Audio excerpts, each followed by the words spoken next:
তো বন্ধুরা চলো আজকে তোমাদের অন্যরকমভাবে চিকেন মোমো করে দেখাবো। তার জন্য এখানে চিকেন নিয়ে নিয়েছি, বাঁধাকপিটাকে কুচিয়ে সিদ্ধ করে নিয়ে নিয়েছি, তেল দিয়ে দিয়েছি।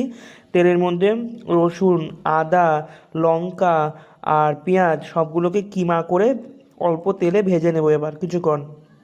এখানে দেখো হালকা করে ভেজে নিয়েছি। এর মধ্যে এবার সিদ্ধ করে রাখা চিকেন আর এই বাঁধাকপিটাকে দিয়ে দেব, দিয়ে কিছুক্ষণ ভেজে নেবো আরও।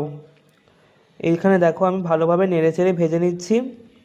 একটু লাল লাল করে ভেজে নেওয়ার পর অল্প পরিমাণ নুন দিয়ে দেবে স্বাদ মতন। বেশি করে গোলমরিচের গুঁড়ো দিয়েছি আমি, তোমরা চাইলে অল্প করেও দিতে পারো। আর আমি এখানে নুন দিয়ে দিয়েছি। এবার এটাকে ভালো করে ভেজে নেব যতক্ষণ না লাল লাল হয়ে যাচ্ছে। আমাদের পুর কমপ্লিট হয়ে গেছে।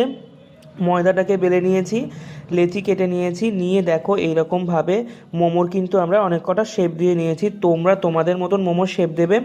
তো দেখো এখানে অনেকটা মোমো রেডি হয়ে গেছে। দেখো মোমোর শেপগুলো কিন্তু এরকম দিয়েছি। আর এখানে হাঁড়ি দিয়েছি, হাঁড়ির মধ্যে ঝুড়ি দিয়েছি, ঝুড়ির ভেতরে মোমোগুলো স্টিম করতে দিয়েছি। তোমরা চাইলে স্টিমারেও স্টিম করতে পারো। তো দেখো বন্ধুরা এরকমভাবে স্টিম করে নিয়েছি।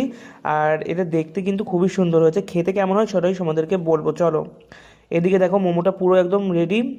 চলো টেস্ট করি, সঙ্গে এরকম পোড়া টমেটোমের চাটনি। খেতে কেমন হয়েছে দেখি। দেখো এবার আমি এটা খাচ্ছি।